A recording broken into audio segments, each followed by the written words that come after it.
Genetics chapter में आज हम लोग सीखेंगे कि पेरेंट्स से जो बच्चे में कैरेक्टर्स जाते हैं तो वो कैसे, है ना। हम लोग सेल पढ़े, सेल के अंदर न्यूक्लियस को पढ़े।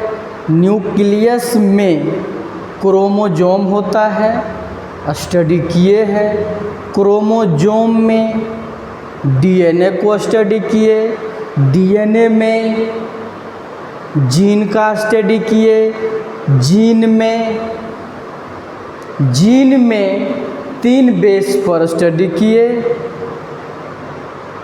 नाइट्रोजेनस में adenine, thymine, guanine, cytosine. Sugar base पर ribose sugar, deoxyribose sugar और फॉस्फेट पर। मतलब ये हुआ कि हम लोग जो स्टडी किए हैं आज उसको और डीपली स्टडी करेंगे। आइए समझते हैं। पहली बात कि यह एक सेल है, इस सेल में ये न्यूक्लियस है। हम लोग जानते हैं कि न्यूक्लियस में क्रोमोसोम होता है और उसमें डीएनए होता है। डीएनए 2 जगह होता है, एक को कहते हैं न्यूक्लिक डीएनए, एक को कहते हैं माइटोकॉन्ड्रियल डीएनए। हम लोग जानते हैं कि एगो सेल में ईच सेल, पहले इस बात को भी जान लें, ईच सेल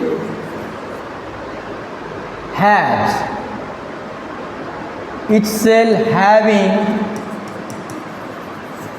5000 माइटोकॉन्ड्रिया।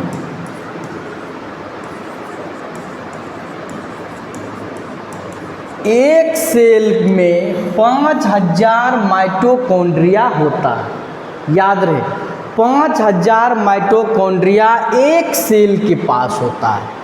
अब हम जब बात करेंगे कि अगर तो एक माइटोकॉन्ड्रिया में आइए इस बात को समझते हैं पहले कि इस माइटोकॉन्ड्रिया में जो डीएनए होता है, उस डीएनए में जो जीन होता है, वह जीन इसमें 37 होता है और 5000 माइटोकॉन्ड्रिया है तो 5000 गुना 37 लगभग 2.25 लाख से भी अधिक होगा, जो कि जीन होगा। कहाँ? न्यूक्लियस से बाहर, आउटसाइड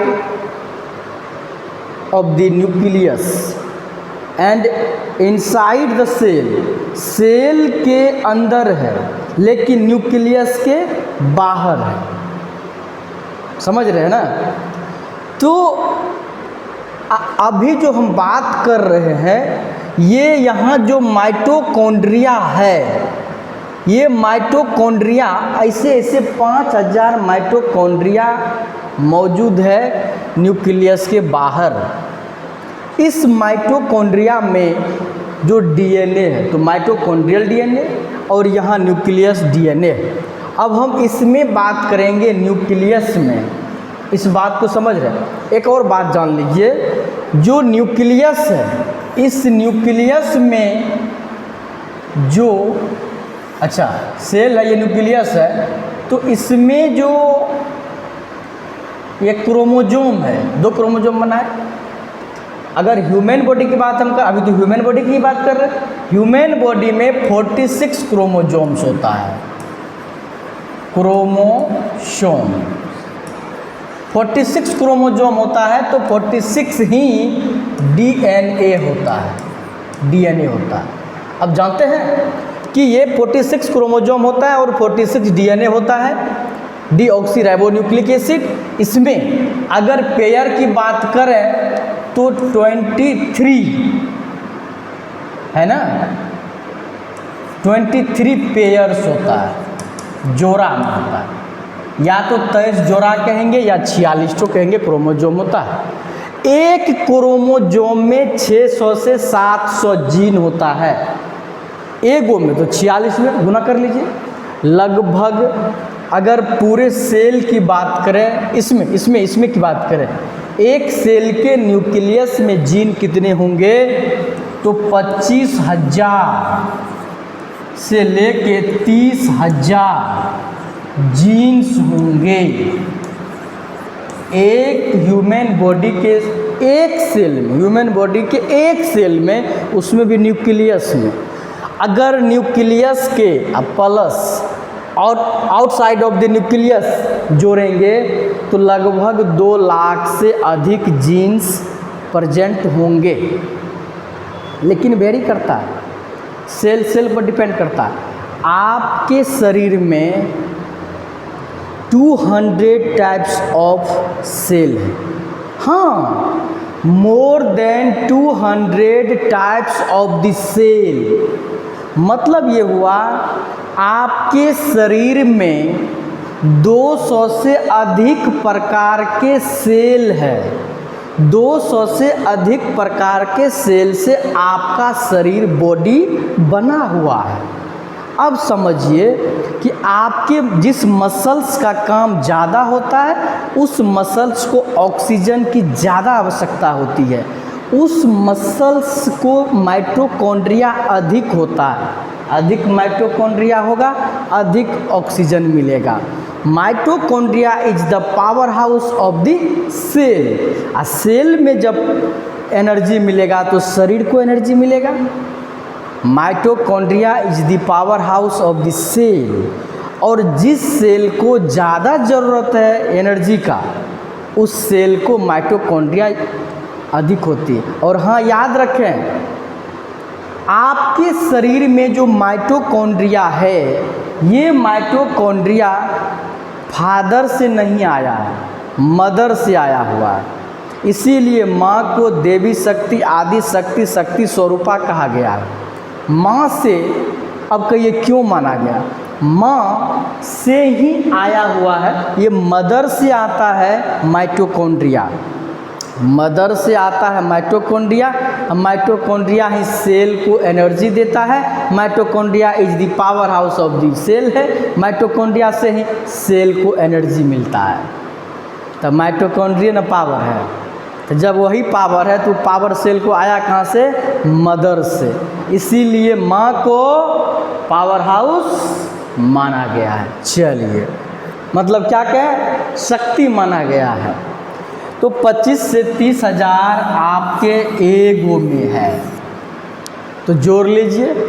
आइए अब इस बात को समझते हैं कि हम एक सेल की बात किए, है ना। आइए आगे बढ़ते हैं। क्या इस बात को समझते हैं कि यह एक सेल है, यह न्यूक्लियस है। इस न्यूक्लियस में ढेर सारा चीज़ पढ़ चुके हैं। इस न्यूक्लियस में अभी हम जो है सो अभी किसकी बात करेंगे, क्रोमोजोम की बात करेंगे। इस तरह से क्रोमोजोम्स भरा पड़ा है उसमें, है ना, ये क्रोमोजोम्स है। इसमें से एक क्रोमोजोम को हम बाहर कर लिए, 46 क्रोमोजोम है। अब इस क्रोमोजोम में जानते हैं इस तरह से हाईली क्वाइल्ड है, इस तरह से क्वाइल किया हुआ है ये चीज़। अब देखिए एक बात याद रखिए, ये जो क्रोमोजोम्स है जो पेयर में होता है इस तरह से है। ये एंडिंग पॉइंट है, इसको टेलोमियर कहते हैं। ये एंडिंग पॉइंट टेलोमियर है। इसको सेंट्रोमियर कहते हैं, ये सेंटर में है ये, हाँ। तो ये पेयर में है ये क्रोमोजोम्स। कभी कभी आपको इस तरह से मिलेगा, एल शेप में मिलेगा कि ये ऐसा है, तो इधर से इतने ठो मिलेगा। ये देखिए इस रूप में होता है सबका।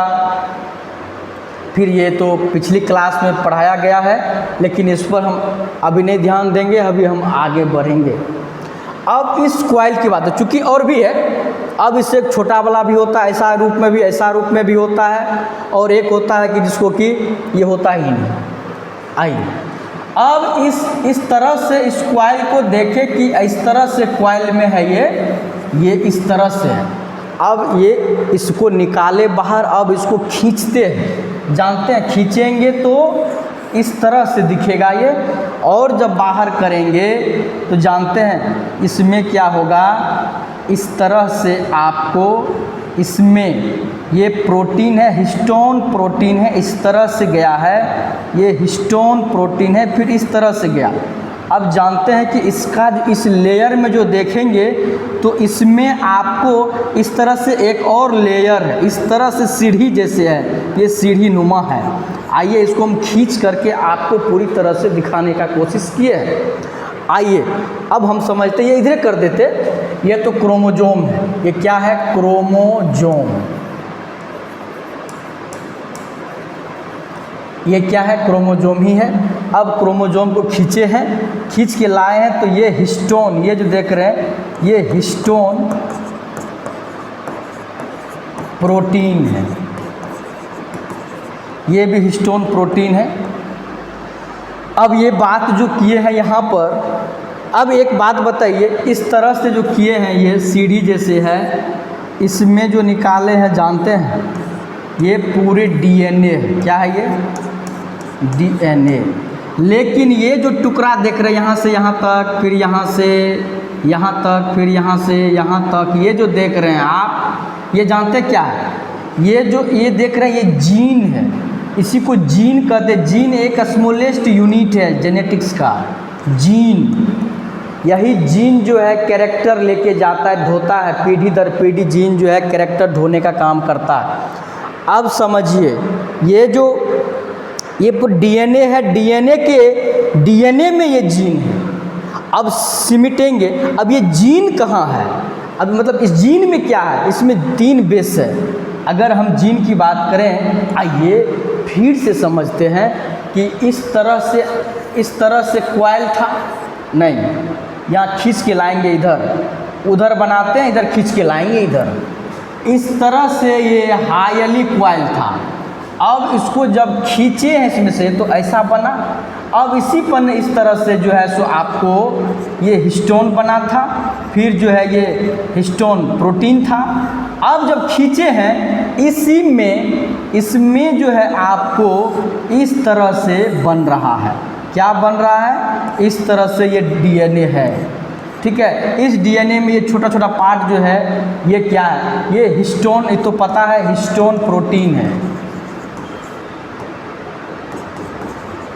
ठीक है, ये डीएनए है और ये जीन है, ये छोटा छोटा पार्ट जो है ये जीन है।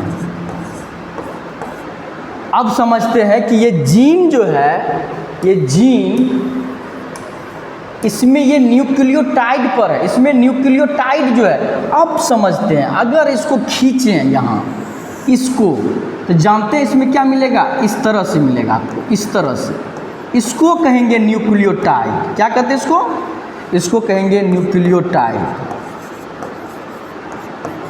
ये न्यूक्लियोटाइड है, ये न्यूक्लियोटाइड है। अब जानते हैं कि ये न्यूक्लियोटाइड जो है, इसी पर ना हम लोग क्या कहते हैं इसको, अब समझते। देखिए, पहले एक सेल था, सेल के अंदर घुसे न्यूक्लियस, न्यूक्लियस के अंदर घुसे क्रोमोजोम, क्रोमोजोम के अंदर घुसे तो मिला, क्रोमोजोम के अंदर मिला डीएनए, डीएनए के अंदर मिला जीन, जीन के अंदर मिला न्यूक्लियोटाइड, न्यूक्लियोटाइड के अंदर मिलेगा। अब जो मिलेगा सो देखिए, न्यूक्लियोटाइड जो है, ये न्यूक्लियोटाइड जो है, न्यूक्लियोटाइड अब इसका बेस क्या है, अगर शुगर बेस पर इसको अगर हम बांटें, शुगर बेस पर अगर इसको बांटें तो पहला बटेगा राइबोज शुगर, राइबोज शुगर, और दूसरा अगर बांटेंगे डीऑक्सी राइबोज, राइबोज शुगर। ठीक है, ये बटेगा। अगर हम नाइट्रोजिनस बेस पर अगर इसको हम बांटें, नाइट्रोजिनस बेस पर अगर हम इसको बांटें, किस पर, नाइट्रोजिनस बेस पर अगर इसको हम बांटते हैं, नाइट्रोजिनस बेस पर अगर हम बांटेंगे, जानते हैं क्या होगा, एडिनिन, थायमिन, ग्वानिन और साइटोसिन, ये निकलेगा। अगर आरएनए होगा तो वहाँ यूरेसिल होगा, डीएनए है तो थायमिन होगा। आरएनए में यूरेसिल होता है, डीएनए में थायमिन होता है। समझ रहे हैं? आइए अब एक बात हम लोग जानते हैं कि शुगर बेस पर, नाइट्रोजिनस बेस पर, फॉस्फेट बेस पर हम लोग इसका स्टडी करते हैं। क्या करते हैं? सबसे पहली बात शुगर बेस पर हम लोग स्टडी करते हैं। शुगर बेस पर हम लोग स्टडी किए। दूसरी बात अभी जो हम लोग किए नाइट्रोजिनस बेस पर किए, और फॉस्फेट की बात यहाँ हम लोग करेंगे। ठीक है, अब आइए इस बात को समझते हैं कि अभी जो देख रहे थे कि इस तरह से जो ये डीएनए है, जो डबल हेलिक्स है, डबल स्ट्रैंड है, उसमें जो इस तरह से आप देख रहे हैं, इस तरह से ये भी मिला देते हैं। इसमें जानते हैं ये यहाँ पर इसका भी ऐसे आया हुआ है। तो एडेनिन जो है थायमिन से जुड़ता है, और ग्वानिन जो है, ये जो है साइटोसिन से मिलता है। ये डीएनए की बात है। जब आरएनए की बात होगी तो जानते हैं कि ये एडेनिन जो है ये जुड़ता है यूरेसिल से, और ग्वानिन जो है ये जुड़ता है साइटोसिन से। ये आपको हो गया, ये है आरएनए, ये आरएनए है, जबकि ये डीएनए है। डीएनए में क्या है? इसमें डबल हेलिक्स है, डबल स्ट्रैंड है, और इसमें सिंगल है। ठीक है, अब आइए एक बात को समझते हैं कि ये शुगर बेस पर जो है ये क्या होता है जानते हैं? इसमें जो आरएनए है, राइबोज शुगर, ये पेंटोज है। राइबोज शुगर जो होता है, सबसे पहले तो इस बात को समझिए, चीनी जो है, चीनी वो क्या होता है? Carbon 12, hydrogen 22, oxygen 11। ये क्या है? शुगर है, चीनी है, चीनी। अगर ग्लूकोज की बात करते हैं, ग्लूकोज और फ्रुक्टोज की, तो जानते हैं C6H12O6 होता है, H12O6 होता है। ये ग्लूकोज है। क्या है? ये ग्लूकोज है। ये भी तो शुगर ही, तो ये C6H12O6 ये शुगर है। अब इसमें जानते हैं कि इसमें ये पेंटोज पर होता है, पेंटोज पर। जैसे कि यहाँ देखिए, अगर इस तरह की बात करेंगे हम, अभी हम बात करते हैं किसकी? राइबोज की। किसकी बात कर रहे हैं? राइबोज की। तो क्या हो जाते हैं? कार्बन इसमें कितना होता है? 5, H कितना होता है? 10, और ऑक्सीजन 5। ये राइबोज है। अब कैसे समझते हैं? एक कार्बन है, दूसरा कार्बन है, तीसरा कार्बन है, चौथा कार्बन है, पांचवा कार्बन है, तो सिंगल बॉन्ड तो है सब। अब यहाँ देखिए, इस तरह से आपको 4 4 4 4, और यहाँ ऐसा है कि इसमें OH OH OH और OH। ठीक है, ये H है, H H H H है, यहाँ O है, ये H है। कारण है कि ऑक्सीजन 5 है, तो 1 2 3 4 5 ऑक्सीजन हो गया। H कितना है? 10। तो यहाँ से यहाँ शुरू करो, 1 2 3 4 5 6 7 8 9 10 हो गया ना। 2 1 3 1 4 पुर गया। इसको कहते हैं हम लोग ये राइबोज। ठीक है, आइए अब एक बात करते हैं, इसको ऐसे लिख सकते हैं। अगर ऐसे ये करेंगे तो यहाँ H होगा, ये OH होगा, एक C यहाँ से। चलिए वो तो खैर अपना समझते हैं, केमिस्ट्री में आप लोग पढ़ ही लिए हैं, तो इसमें समय को न लगाएं तो बेहतर होगा। अब समझते हैं कि अगर यहाँ से एक ऑक्सीजन को हटा देंगे दूसरे नंबर से, तो इसी को तो कहते हैं डीऑक्सीराइबोज। हे यहाँ से एक ऑक्सीजन को हटा लेते, बस एक ऑक्सीजन हट जाएगा, वही राइबोज है। मैं यहाँ बनाता हूँ एक कार्बन, दूसरा, तीसरा, चौथा, पांचवा। इसमें क्या है, मैंने कहा कि यहाँ तो हाइड्रोक्साइड है, लेकिन यहाँ नहीं, यहाँ पर H है, यहाँ पर H है। अब बताइए, यहाँ OH है, फिर यहाँ OH है, फिर यहाँ डबल बॉन्ड है, वो ये है 2 3 4, यहाँ H है, यहाँ 2 3, तो यहाँ H है, यहाँ H है, ये तो H है, यहाँ H है, यहाँ H है। अब बताइए मज़े की बात है, इसमें आप क्या समझेंगे कि कार्बन 5 है, हाइड्रोजन 10 है, लेकिन ऑक्सीजन 4 है। इसी को कहते हैं डीऑक्सीराइबोज। इसका नाम है डीऑक्सीराइबोज, इसी का नाम है डीऑक्सीराइबोज। चूँकि ऑक्सीजन घट गया, यहाँ 5 गो ऑक्सीजन, यहाँ 4 गो ऑक्सीजन, 1 2 3 4 गो ऑक्सीजन है, लेकिन दूसरा नंबर पर का ऑक्सीजन गायब हो गया है, दूसरे नंबर पर का ऑक्सीजन गायब हो गया है, इसीलिए इसको डीऑक्सीराइबोज कहते हैं। अब देखिए, सब तो पूरा हुआ है। हाँ, हम बात करते हैं कि कार्बन तो 1 2 3 4 5 हो गया, ये 10 है तो 1 2 3 4 5 6 7 8 9 10 है ना, 1 2 3 4 5 6 7 8 9 10, कार्बन 10, हाइड्रोजन 10 है। ऑक्सीजन 1 2 3 4, 4 का ऑक्सीजन, अरे रे रे रे,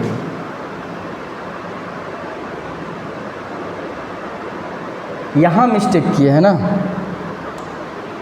यहाँ मिस्टेक किया है, कहीं एक जगह लगा देंगे, वहाँ H लगा देते हैं, यहाँ H लगा देंगे,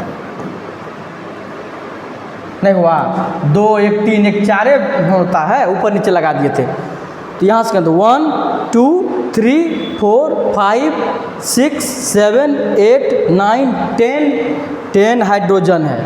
ऑक्सीजन, अच्छा तभी दिए थे, H नहीं दिए थे। काउंटिंग तो सही था, लेकिन गलत था, मिस्टेक था, यहाँ भी हम दे दिए थे 2 3 4 5 बैलेंस हो गया था, 4 है ना बैलेंस, कार्बन के 4 बैलेंस होते हैं ना। हाँ, तो आप समझ गए कि एक ऑक्सीजन दूसरे नंबर पर के कार्बन से रिमूव हो गया तो ये डीऑक्सीराइबोज बन गया। इसको डीएनए में ये काम आता है, डीएनए का है, आरएनए का वो है। आपने समझ गया इस चीज़ को, कैसे समझा, आइए इस पर, ये अब जो ये जुड़ा हुआ है ना, ये यहाँ जो जुड़ता है, इस बात को देखिए, यहाँ जो जुड़ता है, चलिए 1 मिनट, आइए एक चीज़ को अब दोहरा लेते हैं। क्या दोहरा लेंगे हम लोग? अभी जो सीखे हैं क्रोमोजोम से निकाले थे तो डीएनए निकला, डीएनए से जब निकाले तो जीन निकला, जब जीन को देखे किस चीज़ से बना है तो न्यूक्लियोटाइड से बना है, न्यूक्लियोटाइड से बना है। जब न्यूक्लियोटाइड को देखे तो क्या क्या चीज़ से बना था, तब बेस पर आने लगे थे कि क्या से बना। अगर डीएनए है तो वो क्या बना था, एडेनिन और थायमिन से। एडेनिन किससे था, थायमिन से। ये लिखिए देते हैं, एडेनिन जो है, एडेनिन ये किससे था तो थायमिन से। और जो गुआनिन जो है ये किससे था तो ये साइटोसिन से। ठीक है, ये डीएनए की बात है। यदि आरएनए होगा तो एडेनिन से जुड़ेगा यूरेसिल, यूरेसिल थायमिन नहीं होता है उसमें, और ग्वानिन से जुड़ेगा कौन, साइटोसिन, साइटोसिन ऐसे होगा, साइटोसिन। अब आइए ये किसके लिए हो गया, ये आरएनए के लिए है, ये डीएनए के लिए है, नहीं समझे, ये किसके लिए, डीएनए के लिए है, और ये आरएनए के लिए है, ठीक है। हम एक बात जानते हैं, एक बात जानना चाहते हैं, पहले इसको समझ लें। हाँ, एक बात जानना चाहते हैं कि डीएनए में जो है, डीएनए में जो है एडेनिन और थायमिन, ग्वानिन, साइटोसिन, और आरएनए में जो है, आरएनए में उसमें क्या है, एडेनिन, यूरेसिल और ग्वानिन, साइटोसिन। हाँ, अब हम ये बात करते हैं कि ये जो न्यूक्लियोटाइड की बात हो रही थी, है ना, नाइट्रोजिनस की बात कर रहे थे, तो ये नाइट्रोजिनस हो गया, और राइबोज में बात किए थे तो राइबोज और डीऑक्सीराइबोज की बात की है, और यहाँ फॉस्फेट की बात हुई है ना। चलिए, और इसके आगे जो है नेक्स्ट क्लास में बताएंगे। और इस जीन में जो परेशानी होती है, जीन में जो एबनॉर्मलिटीज आती है, एबनॉर्मल कंडीशन होता है, जीन में जो म्यूटेशन हो जाता है, म्यूटेशन के कारण, जीन म्यूटेशन के कारण जो बीमारियां होती है, उस बीमारी के बारे में अगले क्लास में बताएंगे। क्योंकि इस म्यूटेशन से मैनी डिजीज होता है, सारे डिजीज को पढ़ाएंगे।